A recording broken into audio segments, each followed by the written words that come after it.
Hello, and welcome to another episode of Dragon Dreams. My name is Ivan, and today I'm going to be discussing ancient Greek religion and how that might inform us on Dungeons & Dragons and other TTRPGs. So, a lot of fantasy worlds are polytheistic. They have many different deities, and it occurred to me that since I got my bachelor's in Greco-Roman Classics, that I might talk a little bit about ancient Greek religion, and I think there's a lot in there that one could draw on to really enrich a fantasy world religion. So first of all, let me start out with places of worship. It's a common misconception that the ancient Greeks worshipped in temples. They had temples, yes, but that's not exactly what the temples were for. The ancient Greeks worshipped in places called temple sanctuaries. Excuse me. So, temple sanctuary is defined as having two things. First of all, a offering pit, usually a fire pit to make offerings in to the gods, and a temenos, Temenos, which is a Greek word that means the sacred boundary around the precinct, usually like a stone wall or something like that.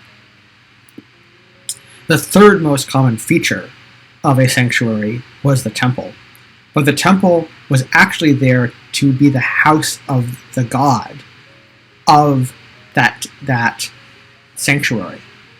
So let's say you have a temple of Athena. The sanctuary is the place of worship. Inside of that is basically like Athena's house.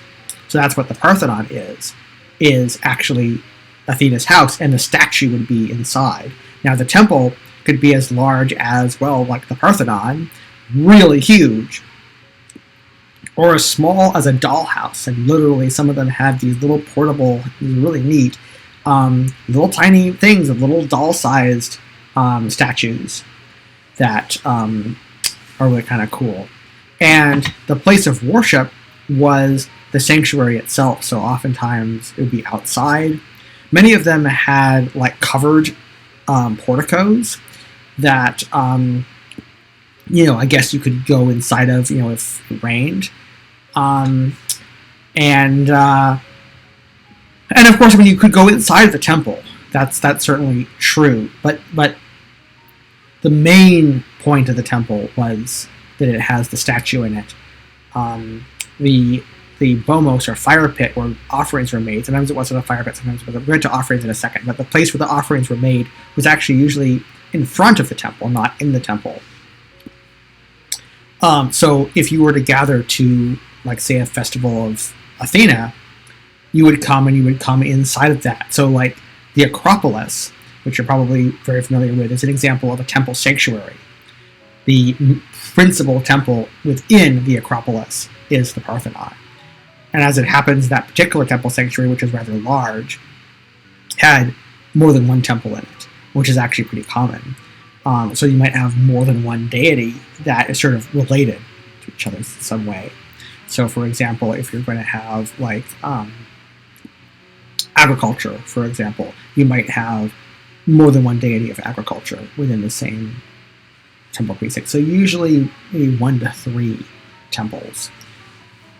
Other things that would be inside of the temple sanctuary, there might be a theater, like an amphitheater. Now this would be to perform songs and dances in honor of the deity. In the case of Athens, the temple of Dionysus was where they performed the famous tragedies and comedies that you're all familiar with, you all learned in school. Like Oedipus and, all that. They sometimes had treasuries to fill up with, like if wealthy people made offerings to the gods of some sort of very wealthy art object, it would get placed in the treasury. They also could store funds for the temple. And in some cases, like for example, the temple sanctuary of Delphi, where the Delphic Oracle was, would actually had like this massive treasury that served many different city-states. So it would kind of be like a place that you could store, like your city-state could actually store wealth in order to, it's like almost kind of like a little bit of like a bank in a way, an ancient bank. And it was, I guess the idea is that, a thief wouldn't dare steal from the gods, right? So it's sort of like considered a safe place to put it.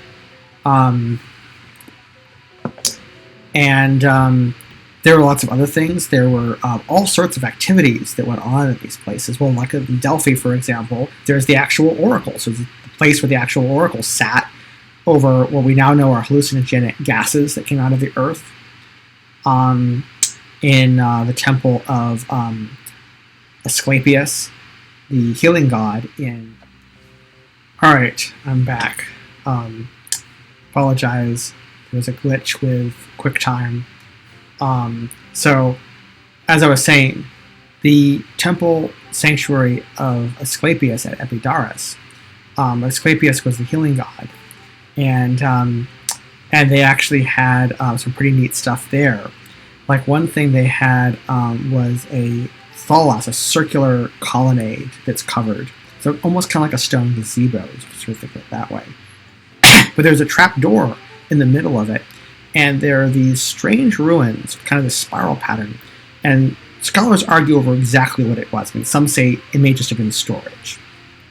But some say it was a labyrinth, which I think is really neat. I think that's really kind of fascinating. Now, it was pretty simple. It was like it spiraled out and then kind of spiraled back in again. And you start at the center, you go out, come back to the center. It probably had some sort of religious significance. Maybe an initiation or something like that, or a rite of passage, or you weren't quite sure. Something you do to be healed, perhaps. You walk the labyrinth and then you're healed or something.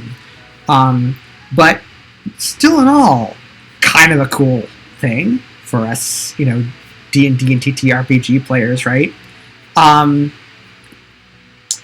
They also had places for people to lie down and sleep, because they believed that if you make an offering to Asclepius, then you go to sleep, and he or his python, his magical animal, the python, would. And by the way, this is not python as in the species of snake. That species is based off of the mythological python. This is the mythological python. That either Asclepius or the python would come to you in your dreams and teach you how to heal yourself. I mean, that's kind of cool. Another idea, maybe a idea for a hook for an adventure, right? So they had lots of things in these places of worship. The same sanctuary at Epidaurus also had a amphitheater beyond anything that any other amphitheater could do, as far as I know, which is it was like an ancient microphone, meaning that you could sit up in kind of like the bleachers, as it were, the back seats at the top of it, and somebody talking in a normal voice in the middle of the amphitheater could be heard clearly.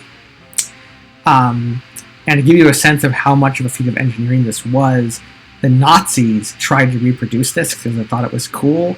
Didn't work. So modern people in the 20th century trying to replicate this didn't have the wherewithal to make it work. And I've been there, and our professor stood in the center of the amphitheater and we could hear him clearly. Okay, and he was not straining his voice. So I know for a fact this is true. Okay. And it's just engineering. There's nothing magical about it. It's just acoustics. So that's the place of worship. Now, how did they worship? They worshipped by making offerings, not prayers. In fact, in the Gospels, when Jesus says you don't have to make offerings to me, you just have to say the Lord's Prayer, That was a radical departure for the period, both in contradistinction to the Greeks and Romans, but also compared to the ancient Hebrew stuff, because the ancient Hebrews made offerings to Yahweh in the Temple of Jerusalem. Now, offerings for the ancient Greeks included incense. They might offer wine into the fire. They might offer cream or honey or oil, like olive oil. They also, to be honest, they also very frequently made animal sacrifices. Now, these animal sacrifices they typically cooked and ate the meat of the animals they sacrificed. So that may put a little bit of a different spin on it for anybody who thinks, oh my gosh, this sounds so unethical or inhumane. It may have been more like, it was a ritual built around animal slaughter. Anybody who has livestock is going to slaughter their animals.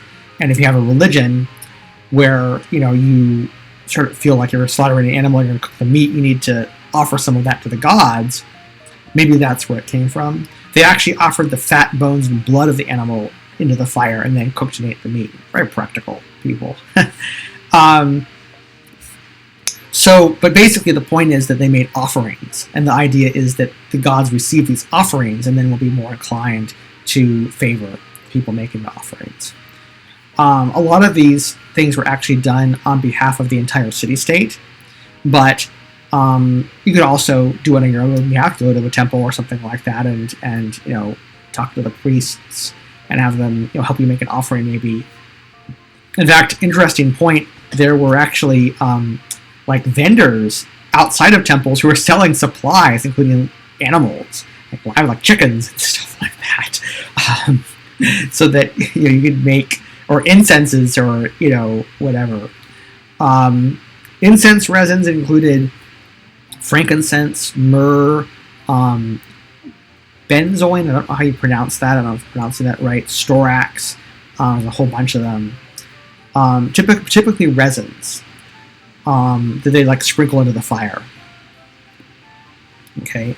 Their offerings were typically fire offerings, but were sometimes also earth offerings. So the two most typical ways they made offerings is that if the god was up on Mount Olympus or up in the sky somewhere, the offering goes into the fire. If the god is an earth god or an underworld god, like if it's Demeter, for example, the earth goddess, if it's an underworld deity like Hades, for example, or even to the ancestors, the offerings went into the earth. I'm not going to go too deep into that because this is one of these TLDR sorts of things, but that's an interesting note. Now, third point I want to make about ancient Greek religion is whether they thought their gods were good or bad or what. That's something almost impossible to tell. I think in different eras, the ancient Greeks thought about ethics in very different ways. And they struggled themselves with questions like, if Zeus is good, why did he commit adultery according to myth? And some philosophers had an answer to this, which is, he did not commit adultery. The myths aren't actually literally true.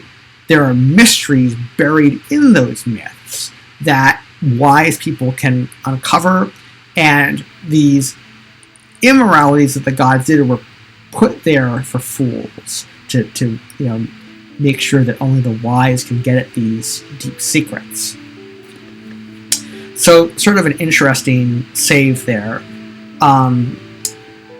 If you really, really, really are insane and want to go super, super, super, super deep into the ancient Greek, the ethics of the ancient Greeks in different eras, I'm reading a book called The History of Ethics by Alistair MacIntyre, which is a seminal work, apparently, about the history of ethics in the West and the first several chapters around the Greeks. So, what alignment were the gods? okay, remember, this isn't D&D, this is real life, so they didn't have alignments. Some of these philosophers, such as the ones that I was talking about before that have this mythology analysis, believe that all the gods are fundamentally good, which is why the gods couldn't possibly, they needed some explanation for why the gods did not do the immoral things that the myths depict. But how do the common people see the gods? Who knows? Probably different common people saw the gods in different ways. They may have seen them as kind of like people like us. They make mistakes, they do weird things, they, have lusts and desires and passions, but they're the ones who make the crops grow or make fortune on your city or make it rain, which is important for agriculture, give you a good sea voyage or all that kind of stuff, so you gotta get them on your side. That would make the gods more like neutral. Personally, for my money, I would not use the alignment system at all if you're doing an actual factual ancient Greek campaign. Another thing that I will note is that I think with any kind of historical campaign, it's often recommended to do period as it should have been, not as it was. I believe that's the motto of the Renaissance Fair. So, if you think animal sacrifice is icky, even if they cooked and ate the meat of the animals they sacrificed, it's probably not a mortal sin to change things around so that the gods are being offered just like incense and wine and stuff like that. All right. Some other things about the gods and the people who worshipped them are, I think different people believe different things. Some of them may not even have exactly believed in the gods. Some of them may have thought they're just forces of nature, and that's all they do. Others thought there's all these things you can get from doing the right prayers or not just prayer, but offerings.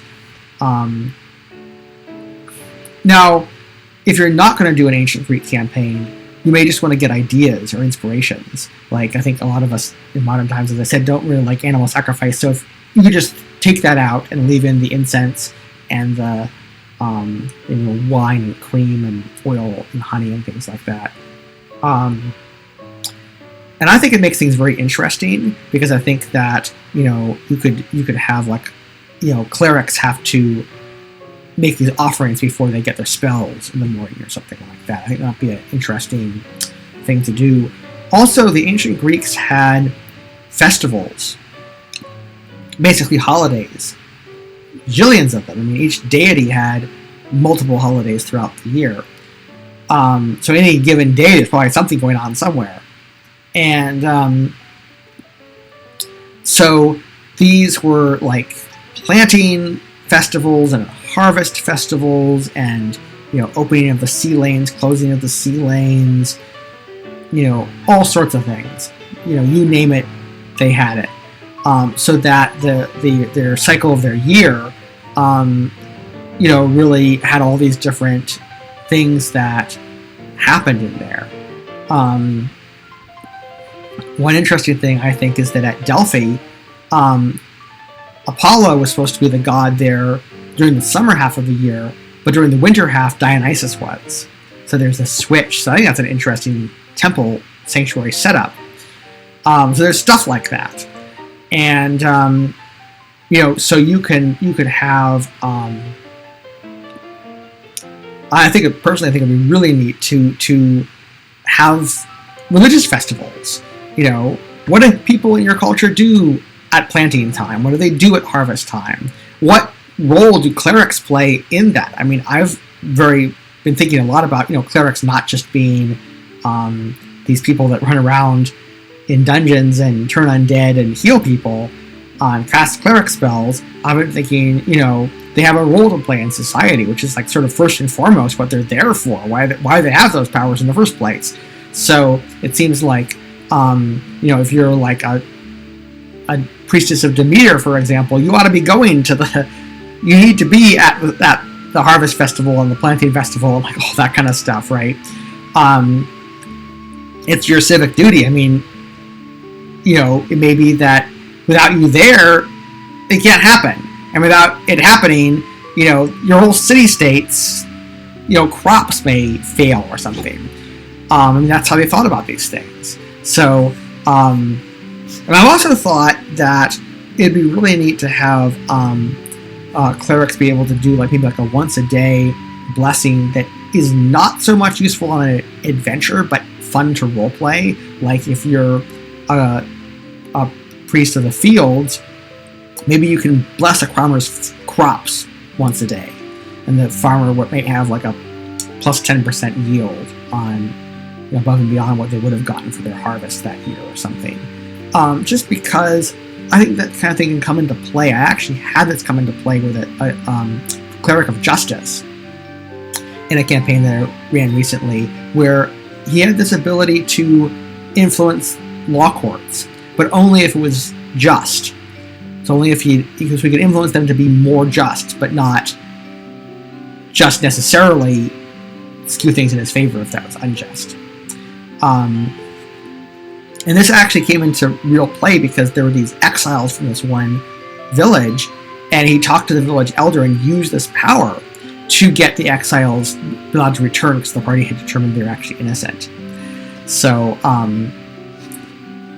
so I hope that gives you some food for thought about how a real polytheistic ancient religion really worked. And if you're enjoying this channel, please consider subscribing. If you like this video, please like it. I look forward to what you have to say in the comments below. And thank you for watching.